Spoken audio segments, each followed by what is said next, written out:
children have big feelings all the time. Of course they do.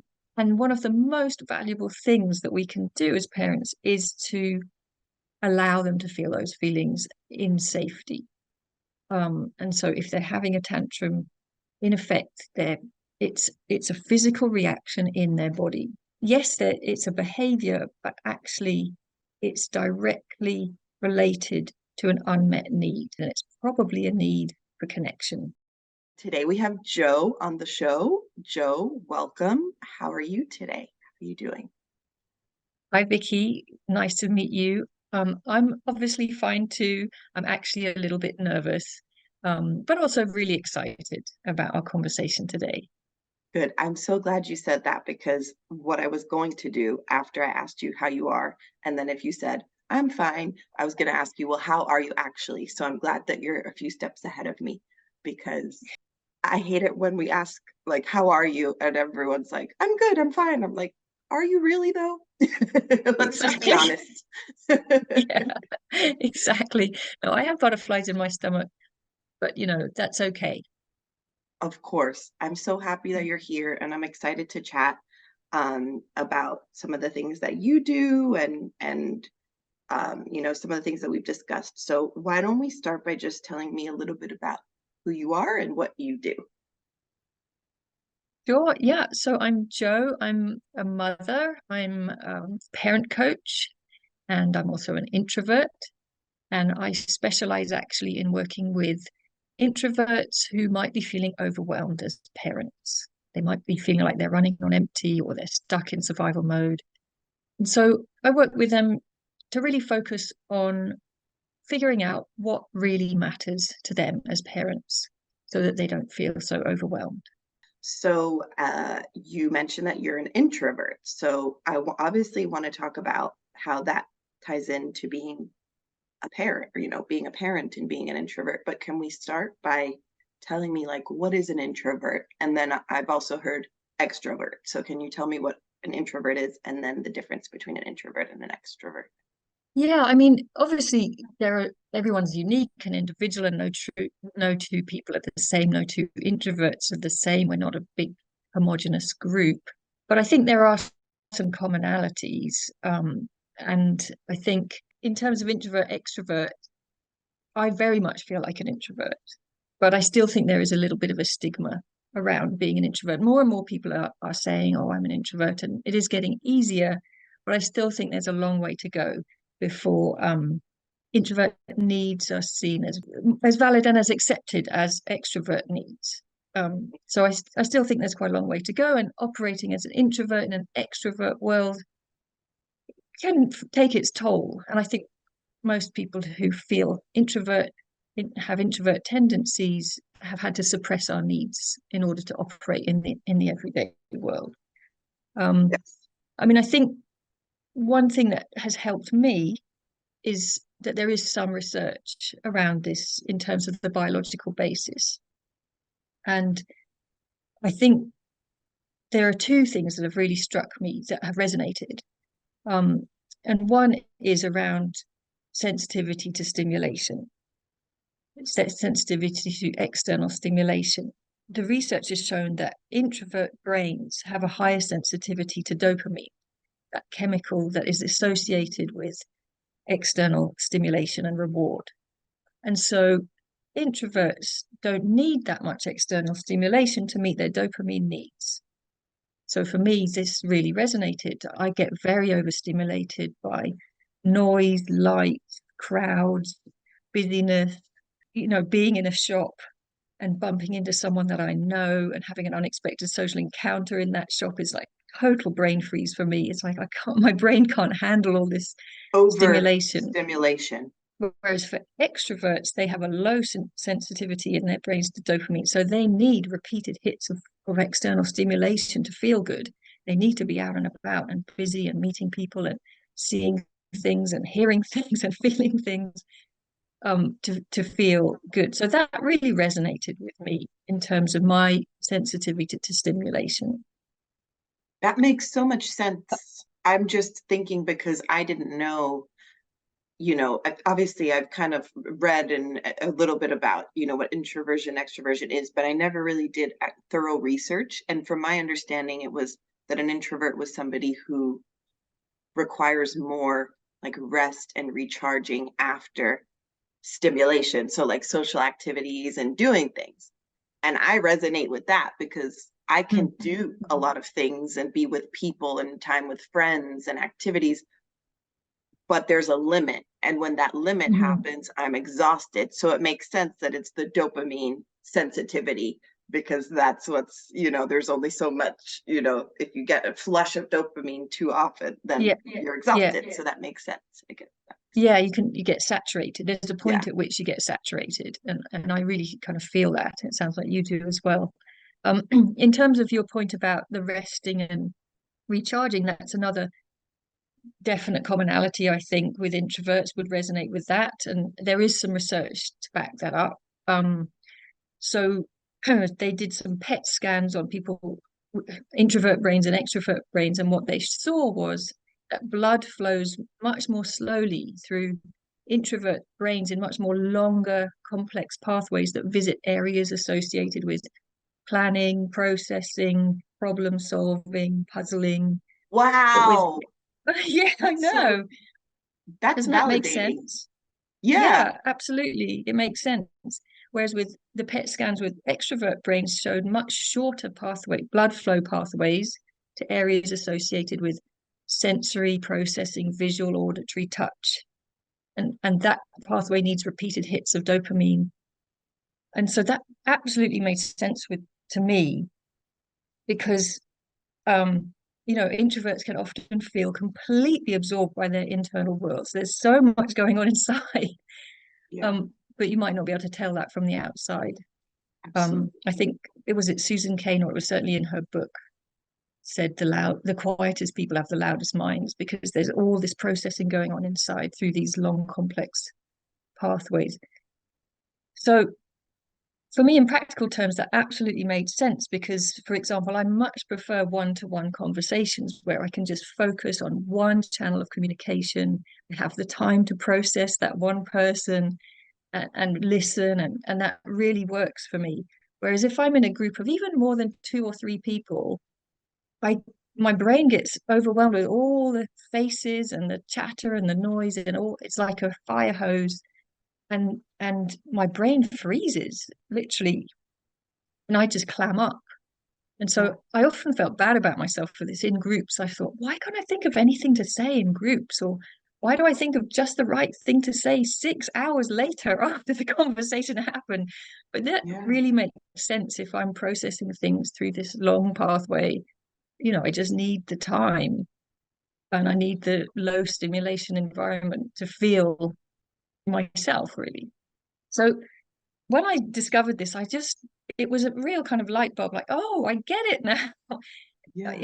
There's nothing wrong with me. I'm not um awkward or, uh, uh, uh, it makes sense. It makes sense to me. But I haven't always felt that way. It has contributed in the past to a lot of anxiety, depression, burnout, when I didn't really understand what was going on for me and in my brain. That's really, really great that you kind of were able to make the connection and it was really validating for you. It is also for me because I'm also, okay, that makes so much sense. The dopamine, even as you're talking about it, it kind of makes me, and I don't know if you know anything about this or not, but it sounds like similar to some like mental health related symptoms that are also quite connected with the dopamine system, like attention deficit disorder and hyperactive, ADHD. Both of those things are quite related to the dopamine system. So I'm wondering if there's any Interesting. connections between like those mental health issues and introversion. I don't know much about, like I said, about introversion, but I'm definitely going to look into that because that would be really interesting to see like the rates of people who are introverts who also have ADD, ADHD, because the dopamine connection is so strong. Anyway, that's just a side note. So from my understanding, what I'm getting is that so introverts are a lot more sensitive to dopamine, and extroverts can take tons and tons of dopamine hits, whereas introverts only can take a certain amount before they become overwhelmed. And then longer pathways versus shorter pathways for extroverts. Yeah, in terms of need, and I guess that relates to our need for alone time to where or a low stimulation environment Yeah. to then process everything through these Information. pathways. Yeah, so that's why we feel like, oh, I just need a bit of alone time because I have got so much of the day to process, or I just need to, Yeah, let the blood flow through. absolutely. No, I thought of, as you were talking about when you are with 2 or 3 people, I thought about whenever I have gone to like a shopping mall or a department store, I feel like I'll walk in, look at all of the things in front of me. Okay, there's a department of women's clothes, an underwear department, men's clothes, toys, then there's noise, then there's whoever I'm with talking to me. Every time I go into a department store, I feel like almost like a shutdown, and it's not fun, and I feel anxiety, and I'm like, I can't, there's just too much going on. I'm exhausted before I even start shopping. So maybe, kind of. Anyway, so I wanted to ask you, do you think that introverts and extroverts is like something that is inherited? We're born like this, or are there things that you think could influence whether someone turns out to be more introverted or extroverted? Yeah, I mean, it's interesting because having looked at some of this research, and it is not extensive research, I don't think there's been that much into it, but these biological um, basis did resonate with me. But I think, and I wonder, and it's maybe a question I've got for you actually, is sometimes I've wondered, is introversion actually a sort of type of freeze state? Is it a trauma response? Can it be? I wonder if it may be people who are not naturally introverts, they might display introvert tendencies, which are actually much more a trauma response, and their nervous system has gone into shutdown or freeze. I wondered if you had any thoughts on that. Well, when we talk about trauma responses, what is that? Well, it's a stress response that the body is having. So we are constantly throughout our days and our lives having trauma responses or stress responses.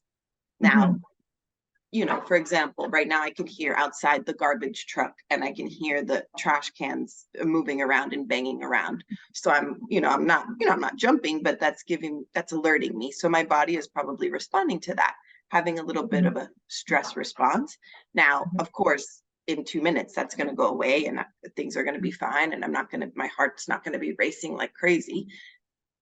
Whereas if it was trauma, maybe my heart would continue racing and for the rest of the day I would be jumpy and nervous. Because when we say trauma response, that means the body having a stress response, but we stay in it for a long time. We could get stuck in it. Yeah. Right. Getting stuck in it. That's what trauma is having that response, but then being stuck in it after the triggering experience is over.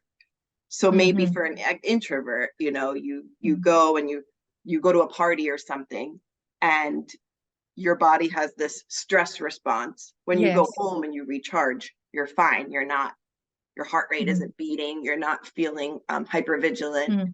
Once you get back to your environment where you feel safe, which is another thing I want to talk about, is like safety and how that ties in with being an introvert. Yeah. Well, it's interesting. Yeah, it's interesting you say that because you know, I have found, if I've gone to a party or a big social gathering and I've had a stress response, actually in the past I have come home and stayed stuck in it. And my nervous system has actually stayed stuck in that sense of anxiety and overstimulation. And because I hadn't understood what was happening in my body, I thought there was something wrong with me. And so then that starts spinning the stories of, oh, why can't I be more sociable? What's wrong with me? There's something, and then it starts spinning, and then I churn over every single conversation, and oh, I could have done that better or this better. And that's, I think, where the mental health really suffers because it becomes a cycle of anxiety, and then the nervous system stays stuck in Yeah. that fight, flight, freeze type response.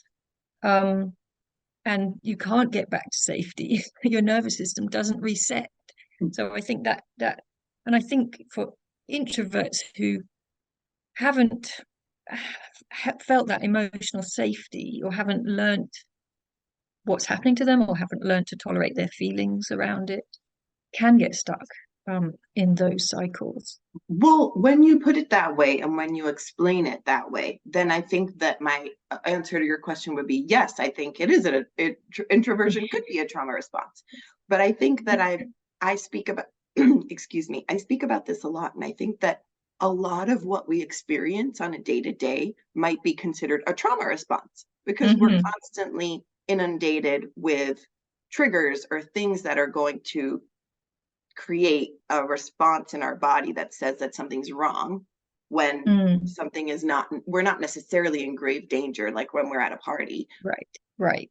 But our brain might be perceiving that we're in danger because we're overwhelmed by social interactions, and then that creates this response in our body. So I think that you bring up a good point that maybe if if you don't understand, or you're not educated on what's going on with your body, or you don't know what your limits are, maybe you can only have a certain amount of social time or whatever it is, then you might get stuck in a trauma response, which might show up as like, I'm someone who has a lot of anxiety, I'm someone who can't go to social events. Maybe then every time you get a party invitation, you get anxiety and you have a panic attack the week leading up to the party. So I think that's really interesting. But to answer your question about, is it a trauma response? I think so many things these days could be considered a trauma response. You know, it's something that causes us to have a response of anxiety, basically, you know. I think it does stem back to how I think the underpinning of this is around emotional safety. This is an emotional resilience, I think.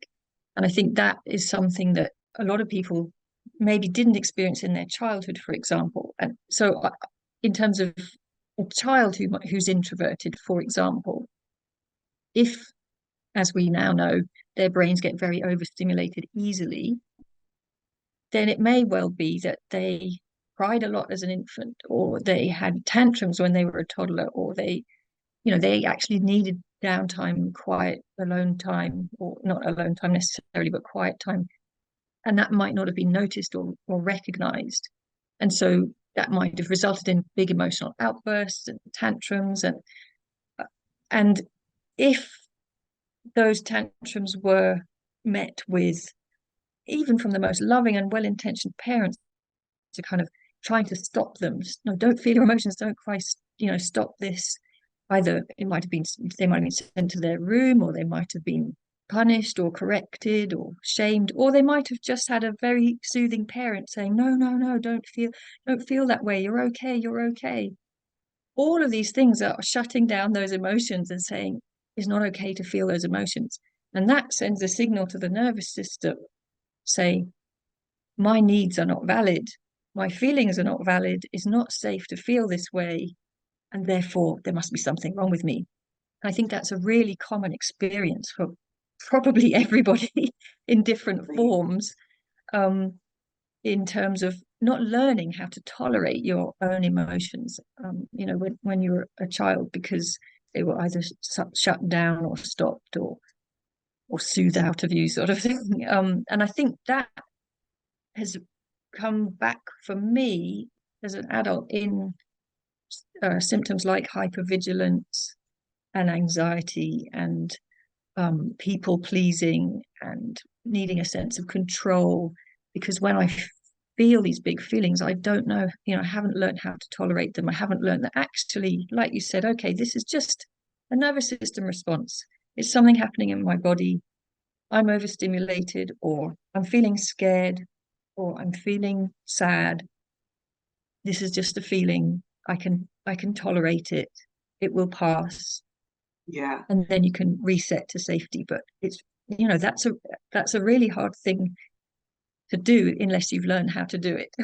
Absolutely. That's not something that we know how to do. We have to learn how to do it. And I think you Mm. bring up a really interesting point as it relates to parenting. Like you said, I think most people have probably had the experience of a parent trying to soothe them or make them feel better when they became overwhelmed by saying something like, "You're okay, you're not upset. No, no, Yeah. you're not mad. Everything's fine. You're fine. You're fine." So even just that experience where the parent is well-meaning trying to calm down the child, that is that could be an experience of trauma, like Yeah. someone telling you your feelings, basically your feelings aren't real or your feelings aren't valid, you're not Yeah. upset. When your body is telling you you are upset, that's traumatic. Yes. That could lead to somebody Yeah. maybe, then when they are overwhelmed by something, shutting down because they don't know how to Mhm. manage their feelings. So I don't know. I'm just, as you were talking, I was just thinking about how so many things that are, trauma responses, but maybe they're just us trying to manage and survive and cope with Yeah. feelings, right? Which is Yeah.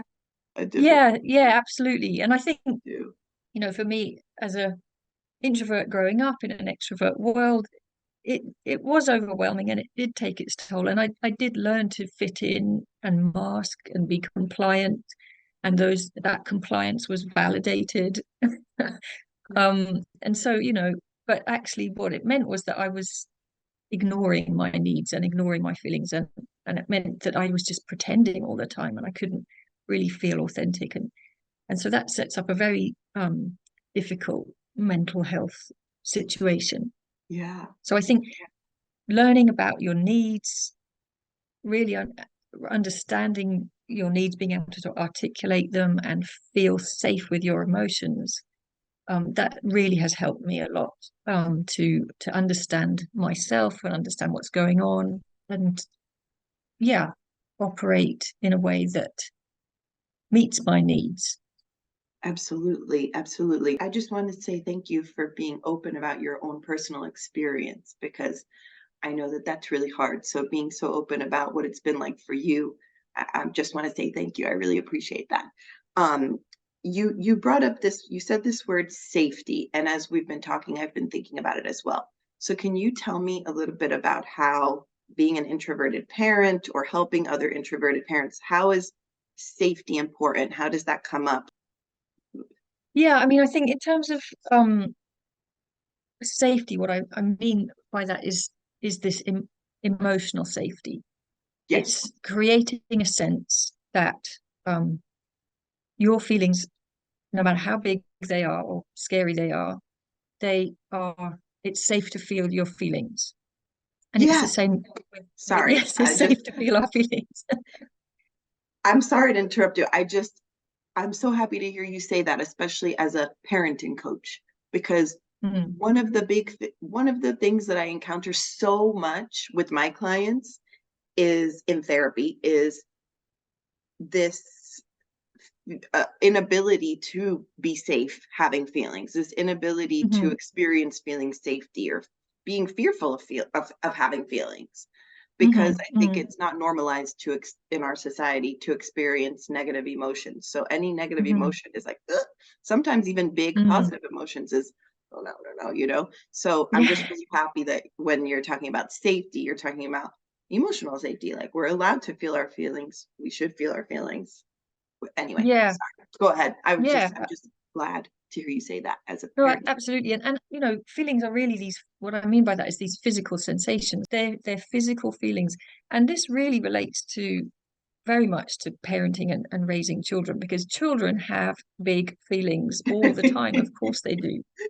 Um, and they're going to be um, angry and sad and scared, very often. Um, and one of the most valuable things that we can do as parents is to allow them to feel those feelings in safety.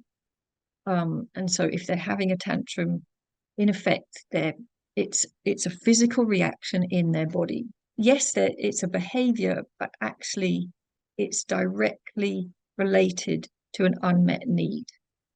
all behavior is directly related to Exactly. unmet needs. And so what we want to do is not necessarily focus on the behavior, but just get curious and think, oh, what's underneath that behavior is somewhere an unmet need, and it's probably a need for connection. It's probably a need to feel seen or to feel safe or to feel Mhm. supported. And it might not feel like that at the time, but when a child is having a big emotion, really the most important thing is just to let them actually get the feelings out, because their brain is offline at that time. It's all about the body. It's all about the feelings coming out. There's no point at all in talking or reasoning, because that their brain is offline. They Just don't let them have feel the that. things. It will pass. Yeah, it will pass much quicker if they can just get the feelings out and feel safe at the same time. And then they will learn to tolerate their feelings in a safe way, and they will grow up with much greater emotional resilience around being able to accept, okay, I'm feeling scared. It's not the end of the world. I'll feel these feelings, I'll get through it. It's an incredibly difficult thing to do as a As a parent, parent, you're because saying, obviously yeah. all of we're getting triggered. Our nervous system is saying, oh, I've got to stop this, I've got to stop this. So it's incredibly difficult to pause and do this work. And, that takes a lot of practice, and a lot of support for the parents. But it's incredibly uh, valuable thing to do. Now, I'm not suggesting that we let our children's behavior run amok. Not at all. There's very much time for boundaries and problem solving and talking and teaching. It's just not when the tantrum is happening. That comes later. Um, and so if we can start to talk about this more, and parents can find ways to be able to do this themselves, I think that we will start to create children and raise children with much more emotional safety, who feel like, okay, it's okay to be me. It's okay to feel my feelings and feel safe at the same time. I mean, I'd be interested to know if you have other thoughts on emotional safety, or the impact that you see around people not feeling emotionally safe. Absolutely. I mean, I think that what you're describing is, you said every behavior is, all behavior is trying to get our needs met. I remember I had a Mhm. professor who said that, and I remembered it from years ago because it makes so much sense, right? All behavior is an attempt to get our needs met. So, like you said, when a child is having a tantrum or something like that, it's simply they're experiencing an emotion which is coming out in a physical response. So, Mhm. I think in order to feel emotionally safe, there are several things that a human being needs. And one of them Mhm. is to be seen and to be Mhm. heard. So I think a Mhm. lot of the time when a child has a tantrum, like what a normal response would not be, okay, it seems like you're angry. No, it'd be like, Yeah. calm down, be quiet. So what does Yeah. that say? I'm not Yeah. being seen, I'm not being heard, they don't get it. So then what's going to happen? Another response.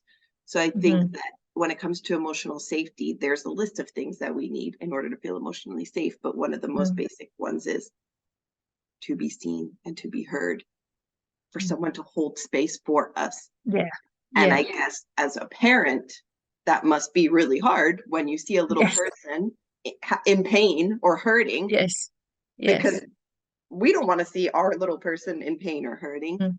So then Right. we might not foster an environment where the little person feels seen or heard. So I Mhm. think that Mm. what you're doing, helping to coach parents so that they understand this process, is really amazing, because that's going to then foster an environment where these kids will be seen and heard, and then in turn safe to be able to experience their feelings and emotions. But I guess what I'm wondering is, for parents who are introverts, how do they Mhm. how can you make that easier? Because it must be really hard when Yeah. you yourself are overwhelmed by so Yes. much stimulation. Like, what do you do? Yes, absolutely. Yeah. No. I think there are challenges parenting as an introvert. And when I became a parent, I was 40 when I became a parent, and I was still in survival mode at that time, actually, and I had no idea about what was going on in my own brain and my own nervous system. And so I did get very easily overstimulated by the noise and the mess and the social expectations of parenting and all the extrovert world demands of parenting. So I really found myself kind of getting irritable easily, but also shutting down and feeling quite numb and withdrawn, and knowing that, there was something wrong with me. Why can't I be more lighthearted and etc. So I really struggled a lot. And I've had to really figure out how to parent well as an introvert and how to navigate all of this. Um, and but now, since it was really becoming a parent coach that everything started to make sense. And I was like, oh, I get it. I see what's happening now inside me. And then I really, really started to embrace introvert qualities as a parent. And there are so many, I mean, countless. I should write a blog post about it, I guess, in terms of the real values of being an introvert and a parent. For example, a couple I'll mention. One is slowing down. And we talked earlier about how important for introverts it is to sort of have this opportunity to process and slow down. And you might think with children, oh, that's really difficult to do. Like life is so busy. But actually, children are learning all the time and growing, and their physically brains are growing, their bodies are growing, their nervous system is developing. They're learning non-stop, Yeah. whether they're toddlers or teenagers. And actually, slowing down is a massive benefit to them. The normal pace of life is too fast, really, considering everything else that's going on for them. And so, if life is go, go, go, it is going to lead to dysregulation in children and in parents. Absolutely. And that's a cycle that can just loop and loop. And so, I think the preference for introverts to slow down is something to really embrace.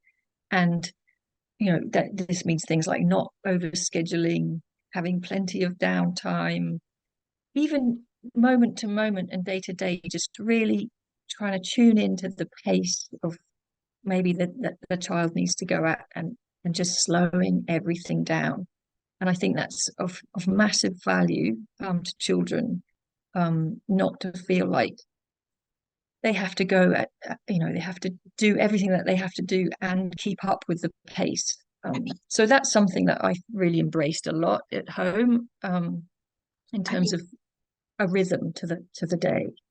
that could apply to adults as well. I mean, Yeah, we live yeah, in a society that is set up where oftentimes our nervous system is dysregulated because we're not meant to be go, go, go, go, go on the screen, yeah, on the computer, on the yeah, screen, on the yeah. computer. That's too much stimulation for most people, introverted or not. So, Joe, is there anything else that you think is helpful, in your work as a parenting coach in terms of for introverted parents or even, also Hmm. introverted children? What else is helpful? I think another kind of superpower of introvert parents, actually, and of course other parents, but it's something that is comes naturally to me anyway, is not talking. And I think this is a really magical secret tool for parents, because when children are having a big emotional outburst, or even when they're not, just enabling them to feel really listened to is an incredible tool.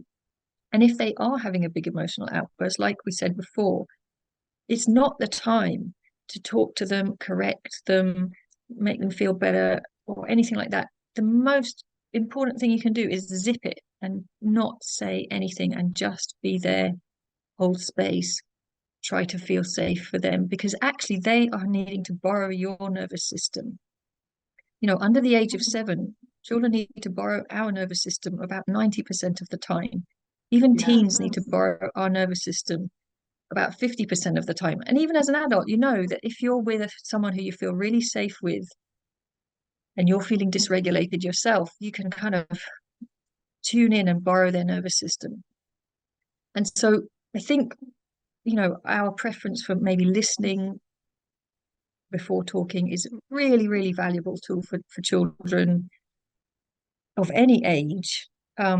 Sometimes they just need a really good listen, and that can be very important for children. And I think another valuable thing that introverts are good at is this one-to-one connection. And children absolutely thrive with that one-to-one attention, even if it's for a short time, 10 minutes each day. We do talk about a thing called special time, where you just really focus on one child's time, give them some special time, and they soak up that attention. They really feel seen, they really feel heard. And so our ability to focus on one thing at a time is really valuable in that way as well.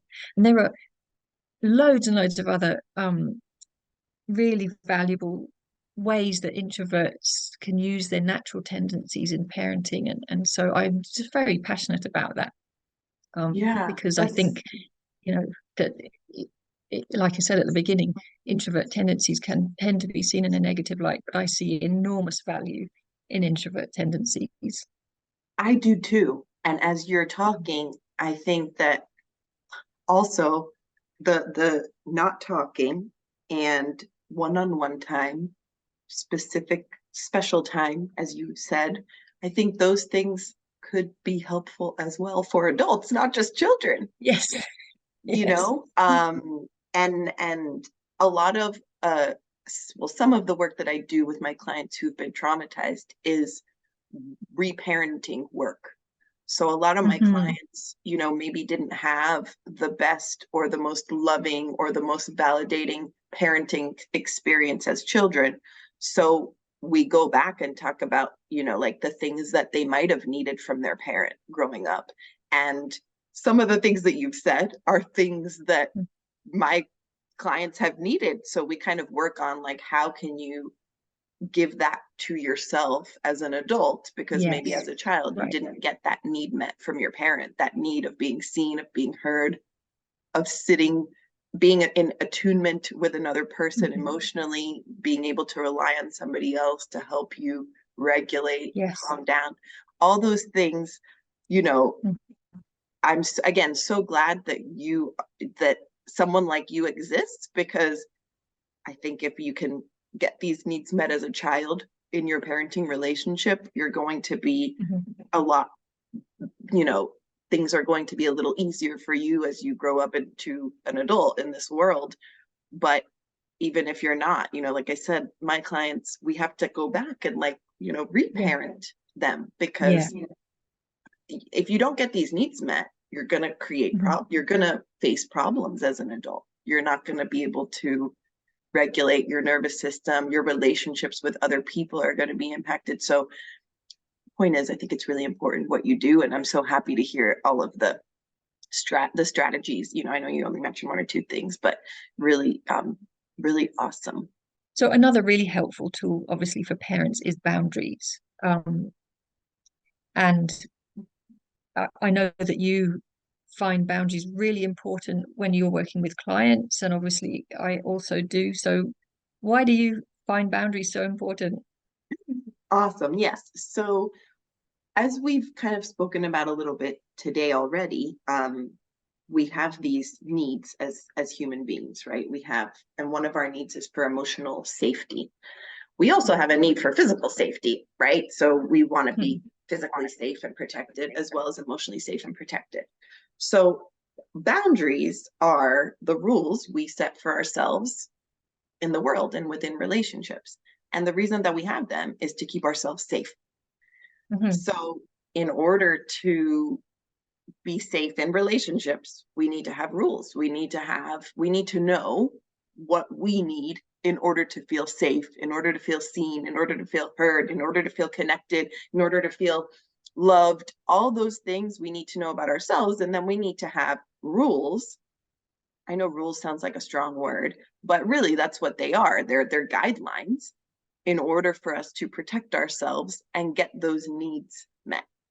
So I'm guessing that with parent and child relationships, just like romantic relationships and relationships with our colleagues at work, we also need to know what those rules are. And I imagine as a parent, that's extremely important. And I don't mean like what can your child do or not do, but I mean maybe one child is more comfortable with X, Y, and Z, another child is less comfortable. One child maybe, so can you tell me a little bit about how you use boundaries as a tool?